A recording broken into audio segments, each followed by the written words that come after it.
மே மாதம் என்று சொன்னால் தமிழர்களுடைய மனங்களிலே ஒரு துன்பத்தை ஏற்படுத்துகின்ற ஒரு காலமாக இருக்கின்றது. மழை ஒரு பக்கம், அதை விட செல்மழை இன்னொரு பக்கம். அப்படி வாகனங்களோடு பயணித்துக் கொண்டிருந்தவர்கள் ஒரு கட்டத்திலே வாகனங்களை கொண்டு செல்ல முடியாத ஒரு சங்கடமான நிலை ஏற்பட்ட போது அவர்கள் ஒரு சில பொருள்களை தான் தங்களுடைய கைகளிலே தூக்கி கொண்டு செல்லுவார்கள். இலங்கை அரசாங்கம் அந்த அரசு சார்பற்ற நிறுவனங்களை வன்னி பிரதேசத்தில் இருந்து வெளியேற வேண்டும் என்று சொல்லி ஒரு கட்டளை பிறப்பித்தது. அரசாங்கத்தினுடைய ஆணையை தட்டி கழிக்க முடியாமல் 2008ஆம் ஆண்டு நடுப்பகுதியிலே அவர்கள் கிளிநொச்சியில இருந்து மக்களை விட்டு அரசு சார்பற்ற நிறுவனங்கள் அநேகமான நிறுவனங்கள் வெளியேறிவிட்டது.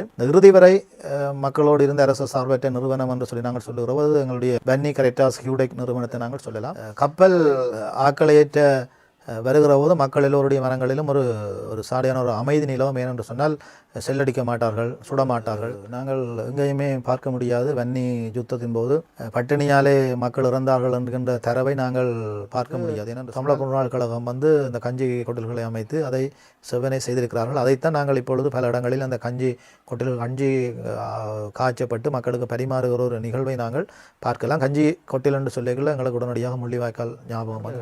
என்ஜிஓ அவைகளெல்லாம் அந்த இடத்தை விட்டு வெளியேறினா பிறகு எங்கள்கிட்ட மக்கள் கேட்டது, நீங்களும் போக போகிறீங்களா? அப்போ நாங்கள் அவையிட்ட கேட்டோம், நாங்கள் இருந்து இங்கே வேலை செய்யலாதானே, இப்போ நாங்களும் உங்களை மாதிரி தான் இருக்கிறோம், ஒன்றும் வேலை செய்யலாதானே என்று சொல்லி அந்த மக்களோட விசுவாசம். அப்போ அந்த இடத்துல இருந்த மக்கள் சொல்லிச்சினம், நீங்கள் ஒரு வேலையும் செய்யாமல் எங்களோட இருந்தாலே காணும், நீங்கள் கடவுள்கிட்ட பிரதிநிதி, கடவுள்கிட்ட பிரசன்னம் எங்கள்கிட்ட இருக்கிறத நாங்கள் உணர்ந்து கொள்வோம், நீங்கள் ஒரு வேலையும் செய்யாதீங்கப்பா, நீங்கள் எங்களோட அப்படி இருங்கோ, அது எங்களுக்கு ஒரு பெரிய பலமாக இருக்குமென்னு சொல்லி அந்த மக்கள் எங்களுக்கு சொன்ன இதுகளை நாங்கள் பார்க்குறோம். யாழ் மறையலை தொலைக்காட்சி நேயர்களுக்கு அன்பு வணக்கம்.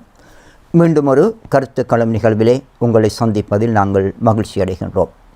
மே மாதம் என்று சொன்னால் தமிழர்களுடைய மனங்களிலே ஒரு துன்பத்தை ஏற்படுத்துகின்ற ஒரு காலமாக இருக்கின்றது. இந்த துன்பியல் நிகழ்வோடு தன்னுடைய வாழ்வை இணைத்து கொண்ட, அந்த மக்களோடு வாழ்ந்து பல அனுபவங்களை பெற்றுக்கொண்ட அருட்தந்தை ஆண்டன் ஸ்டீபன் அவர்கள் இன்றைய இந்த கருத்து களத்திலே எங்களோடு கலந்து கொள்ளுகின்றார். அவரை நான் அன்போடு வரவேற்றுக் கொள்ளுகின்றேன். வணக்கம் ஃபாதர். வணக்கம் அலெக்சாண்டர். மே மாத நினைவேந்தல் அல்லது முள்ளிவாய்க்கால் நினைவேந்தல் என்று சொல்லுகின்ற பொழுது நாங்கள் எங்களுடைய வாழ்விலே மறக்க முடியாத ஒரு அனுபவமாக இருக்கின்றது. 2007ஆம் ஆண்டு ஆரம்பித்த அந்த இறுதி யுத்தம் 2009ஆம் ஆண்டு முடிவுக்கு வந்தது. அந்த காலப்பகுதியிலே நீங்கள் வன்னி நிலப்பரப்பிலே மக்களோடு வாழ்ந்து அந்த மக்களுக்கு இறையாட்சி பணி ஆற்றியிருக்கின்றீர்கள். இந்த துன்ப காலத்திலே மக்கள் அனுபவித்த அந்த துன்பங்களையும் அவர்கள் சந்தித்த வேதனை நிறைந்த அந்த அனுபவங்களையும் இந்த முக்கியமான நினைவேந்தல் காலத்திலே எங்களுடைய மறையலை தொலைக்காட்சி நேயர்களோடு பகிர்ந்து கொள்ளுங்கள். மே மாதம் நடைபெற்ற நிகழ்வுகளை நாங்கள் இந்த நாள்களிலே நாங்கள் மீண்டும் நினைவுபடுத்தி பல நிகழ்வுகள் பல இடங்களிலே முன்னெடுக்கப்பட்டு கொண்டிருக்கிறது. நீங்கள் கேட்டதற்கு அமைவாக இந்த முள்ளிவாய்க்கால் அல்லது மே மாத நினைவேலைகளோடு 2008ஆம் ஆண்டு 7ஆம் ஆண்டு ஆரம்பிக்கப்பட்ட அந்த வன்னி யுத்தத்திலே மக்கள் ஏராளமான துன்பங்களை பட்டார்கள். அவற்றை கூட நாங்கள் நினைவு கூற கடமைப்பட்டவர்களாக இருக்கிறோம். இந்த மாதத்திலே இந்த யுத்தம் என்பது நிச்சயமாக இடப்பெயர்வுகளை ஏற்படுத்தும், அழிவுகளை ஏற்படுத்தும், உயிர் ஆபத்துகளையும் அங்கவீனங்களையும் உருவாக்கி கொண்டே இருக்கும். நான் வன்னி பிரதேசத்திலே கிளிநொச்சி புனித திரேசாள் ஆலயத்திலே உதவி பங்கு தந்தையாக இந்த காலத்திலே பணியாற்றி கொண்டிருந்தேன். அந்த பங்கிலே நான் பணியாற்றுகிற போது முதலிலே கேள்விப்பட்ட விடயம் தம்பனையிலே சண்டை நடக்கிறதாம், மக்கள் இடம்பெயர்கிறார்கள் என்று சொல்லித்தான் அந்த யுத்தத்தினுடைய ஆரம்ப நாள்கள் இடம்பெற்று கொண்டிருந்தது. தம்பனை என்கிறது மன்னார் மாவட்டத்துக்குள்ளே இருக்கிறது. மடு பிரதேசத்தை கைப்பற்ற வேண்டும் என்று சொல்லித்தான் இராணுவத்தினர் அவர்களுடைய படை நகர்வுகளை மேற்கொண்டார்கள். அப்படி மேற்கொள்ளுகிற போது அங்கே இருக்கிற மக்கள் இடம்பெயர்ந்து இஞ்சால இருக்க தம்பனை அல்லது விடத்தல் தீவு, அதை விட முழங்காவில் வேலைப்பாடாகிய பிரதேசங்களுக்குள்ளே குடியமர தொடங்கினார்கள். அப்பொழுது கிளிநொச்சி பகுதிக்கு மக்கள் வருவது மிக குறைவாகத்தான் இருந்தது. படிப்படியாக யுத்தம் தம்பனையை தாண்டி அங்கால முழங்காவில் பிரதேசங்களை அண்டி வருகிற போது ஏராளமானவர்கள் இடம்பெயர்ந்து கிளிநொச்சி நகர பகுதிக்குள்ளே வந்தார்கள். கிளிநொச்சி நகர பகுதிக்குள்ளே வந்தவர்கள் சிலர் முல்லைத்தீவு பகுதி நோக்கியும் சென்றார்கள். ஆரம்ப காலங்களிலே இடப்பெயர்வு என்று சொல்லி நாங்கள் பார்க்கிற போது அந்த பகுதி மக்கள் தங்களுடைய எல்லா பொருள்களையும் ஏற்றி கொண்டு டிராக்டர் வண்டிகளிலே அல்லது லேண்ட் மாஸ்டர் வண்டிகளிலே தான் எல்லா பொருள்களையும் வீட்டு தளவாடங்கள், சட்டி வட்டி பானைகள் எல்லாவற்றையும் கொண்டு தான் ஆரம்பத்திலே மக்கள் இடம்பெயர்ந்து வந்தார்கள். இப்படி இடம்பெயர்ந்து வந்து கிளிநொச்சி பிரதேசங்களிலே குடியிருக்கிற போது மீண்டும் யுத்தம் மிக அண்மையிலே நடைபெற்று முறிகண்டி பிரதேசத்தை யுத்தம் சூழ்ந்து நின்ற போது கிளிநொச்சியிலே இருந்த மக்களும் இடம்பெயர வேண்டிய ஒரு துப்பாக்கி நிலை ஏற்பட்டது. அப்போது அங்கே இருக்கிற மக்கள் இடம்பெயர்ந்து அவர்கள் தர்மபுரம், உடையார்கட்டு, வள்ளிபுரம், சுதந்திரபுரம் ஆகிய பகுதிகளை நோக்கி சென்றார்கள். இப்படி செல்லுகிற மக்களும் தங்களால் இயன்ற பொருள்களை கொண்டு செல்லக்கூடிய மாதிரி தான் இருந்தது. மக்கள் இடம்பெயர்கிற போது அவர்கள் தங்களுடைய வீட்டு தளவாடங்கள், சட்டி பானைகள் எல்லாவற்றையும் கொண்டு தான் இடம்பெயர்ந்தார்கள், வாகனங்களிலே அவற்றை ஏற்றி கொண்டு. இப்படி இடம்பெயர்ந்து நாங்கள் பார்க்கலாம். அதுக்கு பிறகு கிளிநொச்சி நகரம் கைப்பற்றப்பட்ட பிறகு தர்மபுரம், விசுவமடு, உடையார்கட்டு பகுதியில் இருக்கிற மக்கள் வந்து இப்படி எல்லாவற்றையும் கொண்டு செல்லுகிற சந்தர்ப்பம் அவர்களுக்கு கிடைக்கவில்லை. அவர்கள் தங்களால் இயன்றவற்றை தூக்கி கொண்டு தான் சென்றார்கள். வாகனங்களிலேயும் செல்ல முடியாது.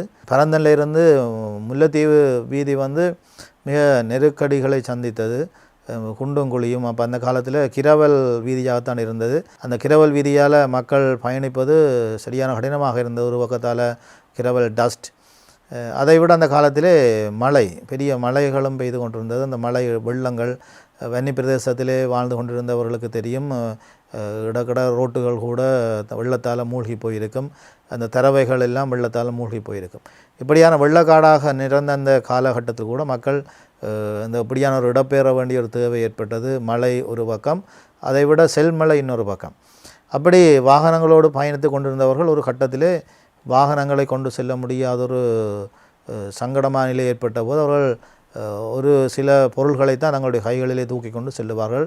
ஒரு பேக் அல்லது ஒரு முடிச்சு, உரப்பை, இப்படியாகத்தான் அந்த மக்கள் தங்களுடைய பொருள் எல்லாவற்றையும் அப்படியே விட்டு மிக அத்தியாவசியமான பொருள்களாக கருதப்பட்ட ஒரு பங்கர் அமைப்பதற்குரிய தரப்பால், மற்றது சீலைகள், அந்த பங்கர் மூட்டைகள் அமைப்பதற்குரிய சீலைகள், அதுகளை கொண்டு தான் மக்கள் இடம்பெயர்ந்து கடைசியாக முள்ளிவாய்க்கால் பிரதேசத்துக்குள்ளே வருகிற போது மக்கள் பொருள்களை எல்லாம் விட்டு அடிப்படை தங்களுடைய வாழ்வில் எது முக்கியமாக என்று கருதினார்களோ அவற்றை கொண்டு தான், ஒரு சில பைகளை கொண்டு தான் முள்ளிவாய்க்கால் பகுதிக்குள்ளே அவர்கள் வந்தார்கள்.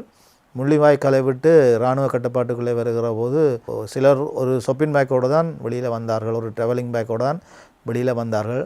தாங்கள் கட்டி காத்து சேர்த்த எல்லா விதமான சொத்துக்களையும் இந்த வன்னியில் நடைபெற்ற யுத்தம் தீக்கிரையாக்கியதும் அவர் வருங்கையர்களாக அந்த இடத்திலே இருந்து மீண்டும் வெளியிலே வந்ததும் இந்த காலத்திலே நிச்சயமாக நினைவு கூறப்பட வேண்டும்.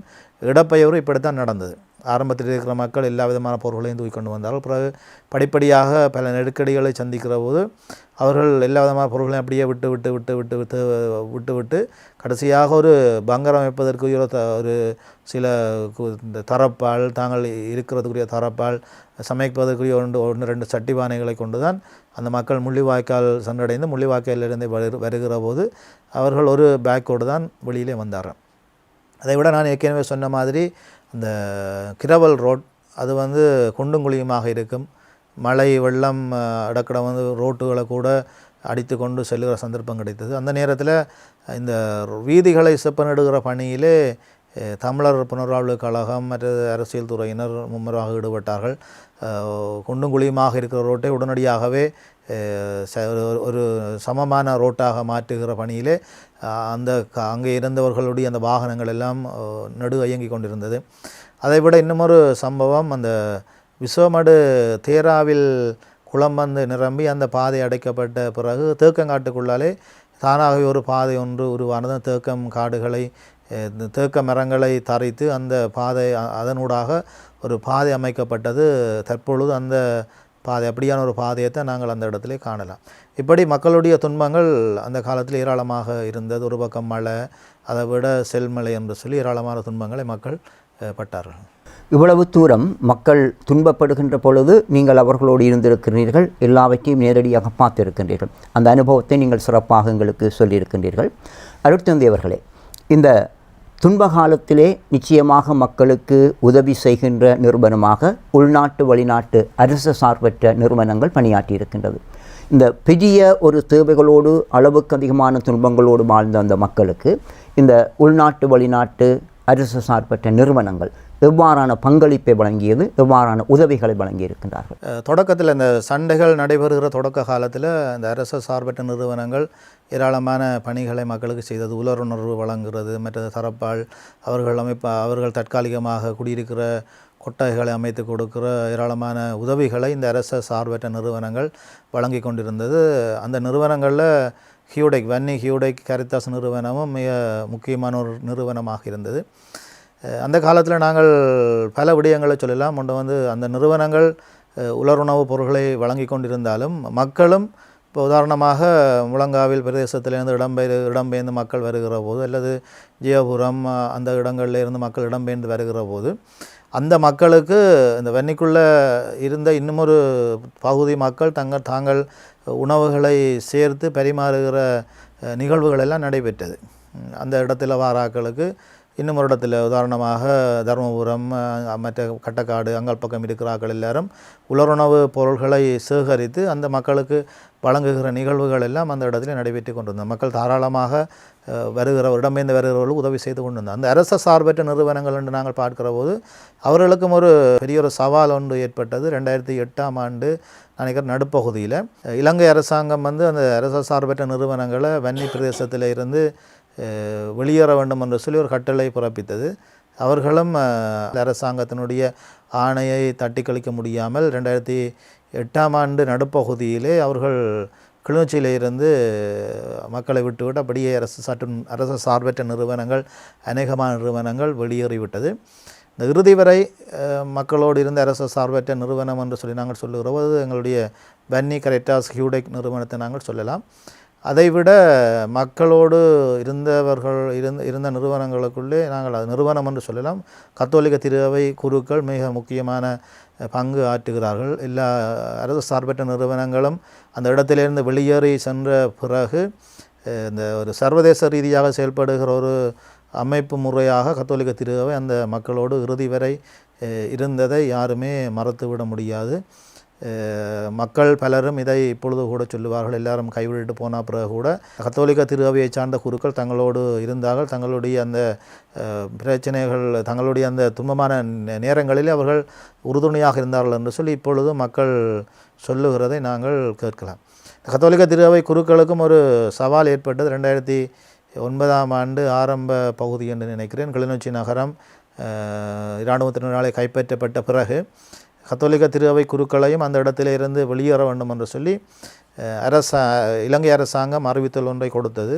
இருந்தாலும் சில குருக்கள் தாங்கள் இறுதி வரை மக்களோடு இருப்போம் என்று சொல்லி மக்களுடைய அந்த இறுதி நாள்கள் மட்டும் அவர்களோடு இருந்ததையும் நாங்கள் பார்க்கலாம். கத்தோலிக்க திரு அவையினுடைய பணி இந்த யுத்த காலத்திலே மகத்துவமானது. மக்கள் இன்றும் நீங்கள் சொன்னது போல பேசுகின்றார்கள், அவர்களை நினைக்கின்றார்கள். மக்களுக்காக தங்களுடைய வாழ்வை கரைத்து கொண்ட பல அருட்பணியாளர்களையும் நாங்கள் இந்த யுத்த காலத்திலே பார்த்திருக்கின்றோம். இந்த மிக மோசமான யுத்தத்திலே பயங்கரமான அனுபவங்களை சந்தித்த மக்கள் காயமடைந்திருக்கின்றார்கள், உடல் ஊனமுற்றிருக்கின்றார்கள், அங்கங்களை இழந்திருக்கின்றார்கள். மருத்துவ சேவை மிகவும் குறைவாக இருந்தது. இந்த காலகட்டத்திலே அங்கே மருத்துவமனைகள் எவ்வாறு செயற்பட்டன, அந்த மக்களுக்குரிய மருத்துவ சேவை எவ்வாறு வழங்கப்பட்டது, அதையும் நீங்கள் பார்த்திருப்பீர்கள், அனுபவித்திருப்பீர்கள். அதை எங்களுடைய நேயர்களோடு பகிர்ந்து கொள்ளுங்கள்.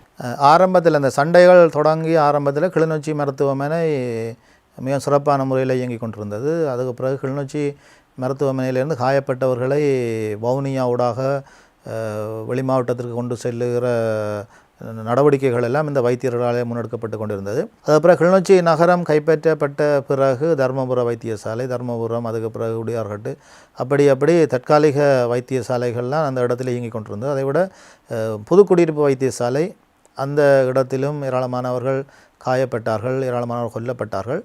இந்த புதுக்குடியிருப்பு வைத்தியசாலையில் இருந்து இறுதியான நோயாளர்கள் காயப்பட்டவர்களை ஏற்றிக்கொண்டு நெடுங்கணி, ஒட்டு சுட்டனந்த வீதி ஊடாக தொடரணிகள் வவுனியாவுக்கு சென்றன. ஆனால் அது நீண்ட காலம் அது நீடிக்கவில்லை. அந்த பகுதியும் இராணுவத்தினருடைய கட்டுப்பாட்டுக்குள்ளே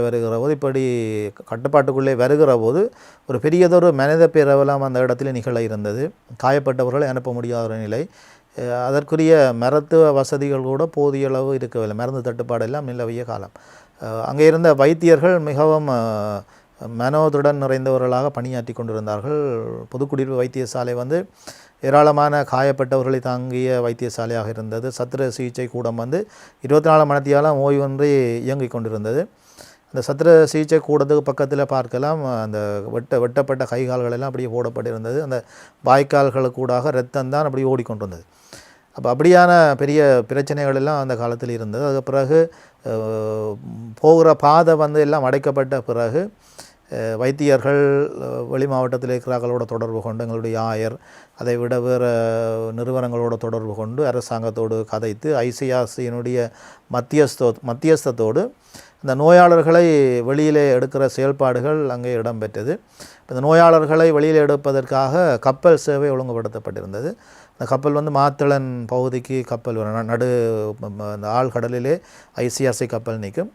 அந்த கப்பல்களுக்குள்ளே காயப்பட்டவர்கள் ஏற்றப்படுவார்கள். அது சிறிய சிறிய படகுகளிலே கொண்டு போய் தான் ஏற்றப்படுவார்கள். வைத்தியசாலையில் இருந்து வாகன ஒழுங்குகள் எல்லாம் செய்யப்படும். அந்த காயப்பட்டவர்கள் கடற்கரைக்கு கொண்டு செல்லப்பட்டு அந்த கடற்கரையிலே அவர்கள் படகுகளில் ஏற்றப்பட்டு சிறு படகுகளில் ஏற்றப்பட்டு அந்த சிறு படகுகளை கடலுக்குள்ளே கொண்டு போய் பெரிய அந்த கப்பலில் ஏற்றித்தான் அந்த நோயாளர்களை அந்த இடத்திலே இருந்து அப்புறப்படுத்துகிற செயல்பாடுகளை வைத்தியர்கள் செய்து கொண்டிருந்தார்கள். இதற்கு ஐசிஆர்சி மத்தியஸ்தம் வகித்து ஓரளவு சீராக ஆரம்ப காலங்களிலே நடைபெற்று கொண்டிருந்தது. நான் நினைக்கிறேன் ஏப்ரல் மாதம் 2009ஆம் ஆண்டு ஏப்ரல் மாதம் நடுப்பகுதியிலே தான் இறுதி கப்பல் வந்தது. அந்த கப்பலும் பாதுகாப்பு படையினருடைய அனுமதி மறுக்கப்பட்ட பட்சத்திலே திரும்பி போனது. ஆக்களை ஏற்ற முடியாமல் திரும்பி போனது. முள்ளிவாய்க்கால் பகுதியில் நாங்கள் இருக்கிற போது இந்த கப்பல் ஆக்களை ஏற்ற வருகிற போது மக்கள் எல்லோருடைய மனங்களிலும் ஒரு சாடையான ஒரு அமைதி நிலவும். ஏனென்று சொன்னால் செல்லடிக்க மாட்டார்கள், சுடமாட்டார்கள். கப்பல் கடலுக்கு வரைக்குள்ள அந்த சண்டைகள் எல்லாம் ஓரளவு ஒரு மட்டுப்படுத்தப்பட்ட அளவில் தான் நடக்கும். பாரிய செல் வீச்சுகள் எல்லாம் நடைபெறாது. ஆகவே அந்த கப்பல் கடலுக்கு வருது என்று சொன்ன பிறகு தான் அநேகமான மக்கள் வந்து வெளியில் வருவார்கள், பதங்களையை விட்டு வெளியில் வருவார்கள். அந்த நேரம் காவல்துறையினர் வீதிகளை ஒழுங்குபடுத்தி, அந்த வீதிகளில் இருக்கிற வாகனங்களை ஒழுங்குபடுத்தி, மக்களை ஒழுங்குபடுத்தி மிக வேகமாக இவ்வளவு நோயாளர்களை காயப்பட்டவர்களை கப்பலில் ஏற்ற முடியும் அவ்வளோ விரைவாக ஏற்றுகிற ஒரு சூழலை அந்த காவல்துறையினர் செய்து கொண்டிருந்தார்கள். மிக வேகமாக நோயாளர்கள் கொண்டு செல்லப்பட்டு அந்த சிறிய படகுகள் ஏற்றப்பட்டு பின்பு அந்த பெரிய கப்பலில் ஏற்றப்பட்டு அவர்கள் திருவோணமலை, புல்மோட்டை ஆகிய பிரதேசங்களுக்கு கொண்டு செல்லப்பட்டார்கள். அதைவிட இறுதி கட்டங்களிலே அந்த கப்பலால் எடுக்க முடியாத பட்சத்திலே ஏராளமானவர்கள் அந்த இடத்திலே மரணித்து போனார்கள், காயம்பட்டு மரணித்து போனார்கள். சிலவேளை ஆஸ்பத்திரிக்குள்ள வைத்தியசாலைகளுக்குள்ளே செல்விழுந்து கூட காயப்பட்டவர்கள் மரணித்து போனார்கள். அந்த சத்திர சிகிச்சை கூடங்களில் தங்களுடைய வேலைகளை, தங்களுடைய பணிகளை ஆற்றி கொண்டிருந்த வைத்தியர்கள், தாதியர்கள் கூட பல பேர் கொல்லப்பட்ட சம்பவங்களை எல்லாம் நாங்கள் அந்த காலங்களிலே கேட்டிருக்கிறோம், நாங்கள் கண்டிருக்கிறோம். இவ்வாறு பெரியோரு துன்பத்துக்குள்ளே வாழ்ந்த மக்கள் நிச்சயமாக உணவு பற்றாக்குறையை சந்தித்திருப்பார்கள். என்ன சாப்பிடுவது என்று தெரியவில்லை. அதற்கு அடையாளமாகத்தான் நாங்கள் இன்று இந்த முள்ளிவாய்க்கால் கஞ்சி என்ற ஒன்றை நாங்கள் எங்களுடைய தமிழ் மக்களிடையே பிரபலியப்படுத்தி கொண்டு வருகின்றோம். அந்த உணவு பற்றாக்குறை எப்படி மக்களுக்கான ஒரு தீர்வை அல்லது நிவர்த்தியை கொடுத்தது? யார் அதற்கு பக்கபலமாக இருந்தார்கள்? உணவு பற்றாக்குறை என்று நாங்கள் பார்க்கிற போது நாங்கள் எங்கேயுமே பார்க்க முடியாது. வன்னி யுத்தத்தின் போது பட்டினியாலே மக்கள் இறந்தார்கள் என்கின்ற தரவை நாங்கள் பார்க்க முடியாது. ஏனென்று சொன்னால் அந்த மக்களை பாதுகாக்கும் அளவிற்கு உணவு பொருள் அங்கே பத்திரப்படுத்தப்பட்டிருந்தது. அந்த உணவுப் பொருள் என்று நாங்கள் பார்க்க நெல்லுக்கு வந்து வன்னிக்குள்ளே தட்டுப்பாடு இருக்காது. அதைவிட தேங்காய்க்கும் வன்னிக்குள்ளே தட்டுப்பாடு இருக்காது. மற்றது கரையோர பகுதிகளில் பிடிவர்ற மீன் அதுகளுக்கு கூட தட்டுப்பாடு அங்கே இல்லை. ஆகவே அந்த ஒருவேளை சாப்பாடு இல்லாமல் அந்த காலத்தில் யாருமே இருந்ததாக நாங்கள் காண முடியாது. மக்கள் ஒருவேளை உணவையாவது உண்டு கொண்டிருந்தார்கள். இதற்கு அந்த உணவை ஒரு சீராக கொடுப்பதற்கு தமிழர் புனர்வாழ்வு கழகம் வந்து மிக முக்கியமான ஒரு பங்கு ஆற்றியிருக்கிறது. இந்த அரசியல் துறையினர் அவர்களுடைய ஒழுங்குபடுத்தலில் இந்த கஞ்சி கொட்டில்கள் அமைக்கப்பட்டு, எனக்கு வெளியர் மட பிரதேசத்தில் தான் இந்த கஞ்சி கொட்டில்கள் ஆரம்பிக்கப்பட்டது. கஞ்சி கொட்டில்கள் அமைக்கப்பட்டு மக்களுக்கு ஒருவேளை உணவு பரிமாறப்பட்டது. அந்த கஞ்சி கொட்டில் வந்து ஒரு மிகவும் பிரபல்யமான ஒரு இடத்தை அந்த இடத்திலே எடுத்திருந்தது. அந்த கஞ்சி கொட்டில்களுக்குள்ளே கஞ்சி சமைக்கப்பட்டு மக்களுக்கு கொடுக்கப்படும். அந்த மக்கள் சமைப்பதற்குரிய அந்த அவகாசம் அந்த பகுதியிலே இல்லை. குடும்பமாக இருந்து சமைப்பதற்குரிய அவகாசம் இல்லை. எப்பொழுது சண்டை தொடங்கும், எப்பொழுது செல் விழும் என்று சொல்லி யாருக்குமே தெரியாது. அப்போ அதை நிவர்த்தி செய்யும் முகமாக இந்த தமிழர் புனர்வாழ்வு கழகத்தினர் பல இடங்களிலே கஞ்சி கொட்டில்களை அமைத்து அந்த கஞ்சி கொட்டில்களுக்குள்ளே கஞ்சிகளை அவர்கள் சமைத்து மக்களுக்கு பரிமாறி கொண்டிருந்தார்கள். அந்த காலங்களிலே நாங்கள் பார்க்கலாம், சீனி இல்லை, மிளகாய் தூள் இல்லை, அதெல்லாம் சரியான விலை விட்டு கொண்டிருந்தது. அந்த கஞ்சி எண்ணெய் பார்க்கக்குள்ள அரிசி அதோடு சேர்ந்து அந்த பருப்பு, இந்தியா நிவாரண பொதிக்குள்ளே வந்திருந்த ஒரு வகையான பருப்பு, அதை விட சில இலைகள் அந்த முருக்கம் இலை அப்படியெல்லாம் போடுவினோம். உப்பு இருக்காதான நல்ல சத்தான கஞ்சியாக அது இருந்தது. அதைத்தான் மக்களுக்கு நாங்களும் பல வேளைகளில் அதை நாங்கள் சாப்பிட்டுருக்கோம். அது சில காலமாக அந்த சாப்பாடு தான் நாங்கள் சமைத்து சாப்பிட்றது. இனிப்பு நாக்கில் நாங்கள் காட்டில் அது ஆடம்பரமான உணவு பண்டங்களை நாங்கள் அந்த இடத்துல காண முடியாது. இருந்தாலும் மக்களுக்கு அந்த உணவு பற்றாக்குறையை இந்த கஞ்சி கொட்டில்கள் நிவர்த்தி செய்தது. அந்த கஞ்சி கொட்டில்கள் கூட பல வேளைகளில் மக்களை பலியெடுக்கிற இடமாக கூட மாறியிருக்கு. அந்த கொட்டில்களுக்கு அருகிலே குண்டுகள் விழுந்து அந்த கஞ்சிக்கு லைனில் நின்ற மக்கள் கூட இறந்து போகிற பல விடயங்களை நாங்கள் பார்க்கலாம். இந்த சிறுவர்களை பொறுத்தவரையில் அவர்கள் பாடசாலை இல்லை. அப்போ அந்த பாடசாலை இல்லாத பட்சத்தில் அவர்கள் அந்த கஞ்சி கொட்டிலுக்கு முன்னால் கோப்பைகளோடு நிற்பினோம். அப்படியான பல லைனை கூட நாங்கள் பார்த்துருக்கிறோம். அந்த கஞ்சி கொட்டில் எப்போ வரும், அந்த கஞ்சி எப்போ காய்ச்சி வேணும், தாங்கள் எப்போ நாங்கள் சாப்பிடலாம் அல்லது அதை கொண்டு நாங்கள் வீட்டை கொண்டே கொடுக்கலாம் என்கின்ற பல நிகழ்வுகள் கூட அந்த காலங்களிலே நடைபெற்று கொண்டிருந்தோம். அப்போ இந்த காலப்பகுதியில் அந்த இருக்கிற நெல்லை உடைக்கிறதுக்குரிய மில், நான் நினைக்கிறேன் முள்ளிவாய்க்கால் ஒரு மில் தான் இருந்தது. அந்த மில் 24 மணித்தியாலும் வேலை செய்தபடுதான்றது. அந்த மில்லுக்கு பக்கத்தில் உமி அப்படி பெரிய குவியலாக குவிக்கப்பட்டிருந்தது. அந்த உமியை கூட புடைத்து அந்த குறுநலை எடுத்து சமைக்கிற நிலை கூட அந்த இடத்துல நிலவியது. இந்த பட்டினியால் இறந்ததுன்றது அங்கே இல்லை. இருந்தாலும் மக்களுடைய வறுமையை போக்குறதுக்கு தமிழர் புனர்வாழ்வு கழகம் இந்த கஞ்சி கொட்டில்களை அமைத்து அதை செவ்வனை செய்திருக்கிறார்கள். அதைத்தான் நாங்கள் இப்பொழுது பல இடங்களில் அந்த கஞ்சி காய்ச்சப்பட்டு மக்களுக்கு பரிமாறுகிற ஒரு நிகழ்வை நாங்கள் பார்க்கலாம். கஞ்சி கொட்டில் என்று சொல்லிக்கல எங்களுக்கு உடனடியாக முள்ளிவாய்க்கால் ஞாபகம் வந்துடும். துன்பத்துக்குள்ளே வாழ்ந்த மக்கள் இந்த கஞ்சியை உணவாக எடுத்துத்தான் தங்களுடைய உடம்பிலே சக்தியை தேடி இருக்கின்றார்கள். உண்மையிலேயே தமிழர் புனர்வாழ்வு கழகத்தினுடைய பணி பாராட்டப்பட வேண்டிய ஒன்று. இப்பொழுது நாங்கள் இந்த முள்ளிவாய்க்கால் நினைவேந்தல் என்கின்ற ஒரு நிகழ்ச்சி திட்டத்துக்குள்ளே வாழ்ந்து கொண்டிருக்கின்றோம். இது பயங்கரமான ஒரு சவாலான விடயமாகவும் கூட இருக்கின்றது. இது நிச்சயமாக எங்களுடைய எதிர்கால சந்ததிக்கு கடத்தப்பட வேண்டும். இப்படி இந்த தமிழ் மக்கள் இந்த காலப்பகுதியிலே இவ்வாறான துன்பங்களை அனுபவித்தார்கள், சவால்களுக்கு முகம் கொடுத்தார்கள் என்பதற்கு வருங்கால சந்ததி நிச்சயமாக அறிந்து வைத்திருக்க வேண்டும். இந்த நினைவேந்தல் இந்த தடைகளை தாண்டி வெற்றிகரமாக முன்னெடுக்கப்படுவதற்கு எங்களுடைய பங்களிப்பை நாங்கள் எவ்வாறு வழங்கலாம்? நினைவேந்தல் நாங்கள் ஏற்கனவே ஒரு கருத்துக்களத்தில் பார்த்துருக்கிறோம். நினைவேந்தல் ஒரு தனி மனித உரிமை. நினைவேந்தல் செய்கிறதுக்கு எல்லாருக்கும் உரிமை உண்டு. எங்களுடைய நினைவுகளை நாங்கள் இன்னொரு சந்ததிக்கு நாங்கள் கடத்த வேணும். இந்த கஞ்சி காய்ச்சி கொடுப்பது கூட ஏற்கனவே நாங்கள் பார்க்கலாம். அந்த பாஸ்கா உணவுக்கு ஒத்தது அந்த நாங்கள் கஞ்சியில் நாங்கள் பரிமாறக்க எங்களுடைய பிள்ளைகளுக்கு அதை நாங்கள் ஞாபகப்படுத்த வேணும். எங்களுடைய இனம் நாங்கள் பட்ட துன்பங்களை ஒரு காலம் மறக்கக்கூடாது. இப்போ 2வது 3வது தலைமுறை என்ற வரைக்குள்ள சில வேளை மறந்து நாங்கள் எதுவுமே நடக்காத மாதிரியான ஒரு வாழ்க்கையை வாழுவோம் என்று பலர் குற்றம் சொல்லுகிற சந்தர்ப்பங்களை கூட நாங்கள் பார்க்கலாம். ஆனால் என்னை பொறுத்தவரையில் இந்த நினைவேந்தல் எப்பொழுதும் எடுக்கப்பட வேண்டும். எங்களுடைய இனத்தினுடைய இருப்பு அல்லது எங்களுடைய இனத்தினுடைய அந்த உறுதிப்பாட்டை தக்க வைப்பதற்கு இந்த நினைவேந்தல் நிகழ்வு மிக மிக முக்கியமானது. நிச்சயமாக இந்த நினைவேந்தல் ஊடாக எங்களுடைய மற்ற சந்ததிக்கு எங்களுடைய அந்த அனுபவங்கள், வரலாற்று உண்மைகள் நிச்சயமாக கடத்தப்படும். இந்த நினைவேந்தல் தொடர்ந்து முன்னெடுக்கப்படும். நீங்கள் ஒரு ஆன்மீக தலைவர், மக்களுடைய ஆன்மீக விடயங்களிலே அக்கறை உள்ளவராக பணியாற்றுகின்றவர்கள். இந்த முள்ளிவாய்க்காலிலே துன்புறுகின்ற மக்களுக்கு அங்கு தங்கியிருந்து மக்களோடு மக்களாக வாழ்ந்த அருட்பணியாளர்கள் எவ்வாறான ஆன்மீக செயற்பாடுகளை இந்த மக்களுக்கு முன்னெடுத்தார்கள்? திருப்பறியொப்பு கொடுக்கப்பட்டதா அல்லது திருமுழுக்கு கொடுக்கப்பட்டதா அல்லது இறந்தவர்களை அவர்கள் இறுதி ஆசீர்வாதம் கொடுத்தார்கள்? அதுவும் ஒரு பெரிய சவாலான விடயம். இதை பற்றி கொஞ்சம் நாங்கள் அந்த பகுதியில் இருக்கிற போது நாங்கள் இந்த இடம்பெயர்வு படிப்படியாக நடந்து கொண்டு வருகிற போது நாங்கள் அந்த சில இடங்களுக்கு போய் இறுதி அடக்க சடங்குகள் எல்லாம் செய்கிற சூழல் இருந்தது. அந்த இடங்களில் வைத்தியசாலைகளை தரிசிக்கிறது, காயப்பட்டாக்களை நாங்கள் கண்டு அவர்களுக்காக செவிக்கிறதோட கதைக்கிறது எல்லாம் நாங்கள் ஏராளமான விடயங்கள் எங்களுடைய குருக்கள் எல்லாரும் மனம் சோர்ந்து போகாமல் பயப்படாமல் இந்த நிகழ்வுகளை செய்து கொண்டிருந்தது. இறுதி அடக்க சடங்கில் பங்கு பெற்றது. மற்றது உலருணவுப் பொருட்களை சேகரித்து கொடுக்கறது, நிவாரணம் வழங்குறது, அந்தந்த இடங்கள் என்னென்ன தேவையாக தென்படுகிறதோ அது எல்லாத்தையும் நாங்கள் செய்து கொண்டு வந்தோம். அதோடு எங்களுடைய ஆன்மீக பணியாக நாங்கள் திருப்பலி ஒப்பு கொடுத்துட்டு நாங்கள் நினைக்கிறோம் முள்ளிவாய்க்கால் அந்த இறுதி நாள்களில் கூட நாங்கள் முள்ளிவாய்க்கால் பிரதேசத்தில் வந்து திருப்பலி நாங்கள் ஒப்பு கொடுத்தனாங்க.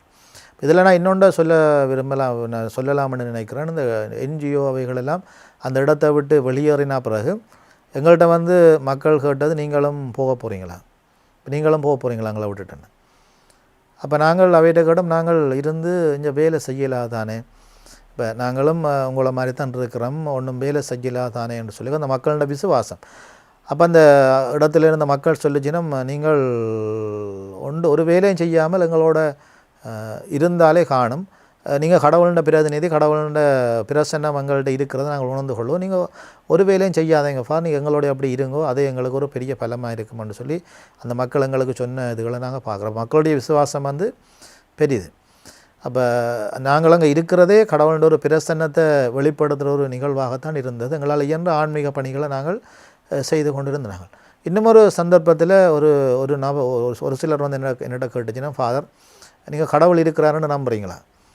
என்னடா இந்த அப்படியான அழிவுகள் எல்லாம் நடந்து கொண்டு எங்களுக்கு கிட்டே இருக்கிறார்கள் சாகினம், சமைச்சு கொண்டிருக்கிறார்கள் சாகினம், வீதியால் பயணித்து கொண்டிருக்கிறார்கள் எல்லாம் சாகினம், கடவுள் இருந்தால் இது எல்லாத்தையும் பார்த்து கொண்டிருப்பார் என்கின்ற கேள்வியை கூட அந்த காலத்தில் இருந்த மக்கள் எங்களை பார்த்து கேட்டார்கள். எங்களுக்கு விடை எதுவுமே அந்த நேரம் சொல்ல முடியாது. அப்படியான தீமைகள்லாம் எங்களை சுற்றி நடந்து கொண்டிருந்தது. அதில் எங்களுக்கும் மக்களுடைய நம்பிக்கை இருந்தது. நாங்கள் இருக்கிற போது அந்த இடத்துல கடவுளுடைய பிரசன்னம் இருக்கிறதாக மக்கள் உணர்கிறார்கள்.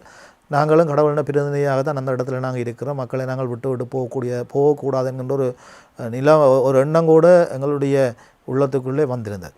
அதுக்கு பிறகு இப்படியாக எங்களோட கேள்விகளை கேட்ட மக்கள் இடம்பெயர்ந்து நாங்கள் முகாம்களுக்குள்ளே இருக்கிற போது எங்களோட வந்து சொன்னது, ஃபாதர் கடவுள் இருக்கிறார் தான், கடவுள் இருக்கிறபடியாக தான் எங்களை கரம் பிடித்து அந்த துன்பமான அந்த நரகத்துக்குள்ளே இருந்த அந்த முள்ளிவாய்க்கால் என்கின்ற அந்த பெரிய நெருப்புகள் நரகத்துக்குள்ளே இருந்து எங்களை மீட்டு கொண்டு வந்திருக்கிறார், கடவுள் இருக்கிறார் என்று தங்களுடைய விசுவாசத்தை கூட அறிக்கையிட்ட பல மக்களை நாங்கள் பார்க்கலாம். இந்த ஆன்மீக பணியாளர்கள் துன்புறும் மக்களோடு இருக்கின்ற பொழுது அங்கே அவர்கள் கடவுளுடைய பிரசன்னத்தை உணர்கின்றார்கள், அது உண்மை. எனவே அந்த மக்கள் உங்கள் மீது வைத்த நம்பிக்கையை எங்களுடைய கத்தோலிக்க குருக்கள் ஒரு பொழுதும் இழந்து விடவில்லை, சிறப்பாக பணியாற்றி இருக்கின்றார்கள். இந்த கருத்துக்களம் நிகழ்விலே முள்ளிவாய்க்கால் அனுபவத்திலே தன்னை இணைத்து கொண்டு தன்னுடைய அனுபவங்களை எங்களோடு பகிர்ந்து கொண்ட அருட்தந்தை ஆண்டன் ஸ்டீபன் அவர்களுக்கு எங்களுடைய மனமார்ந்த நன்றிகளை தெரிவித்துக் கொள்கின்றோம். ஒரு துன்பியல் நிகழ்வை நேரடியாக பார்த்து நேரடியாக அனுபவித்து துன்புறும் மக்களோடு பயணித்து தன்னுடைய மிகச்சிறந்த அனுபவங்களை எங்களோடு பகிர்ந்து கொண்டிருக்கின்றார். எனவே இந்த நேரத்தை யாழ் மறையலை நேயர்களுக்காக ஒதுக்கி இந்த கருத்துக்களம் நிகழ்விலே எங்களோடு கலந்து கொண்டமைக்காக அருட்தந்தை அவர்களுக்கு எங்களுடைய நன்றிகளை தெரிவித்துக் கொள்கின்றோம். நன்றி.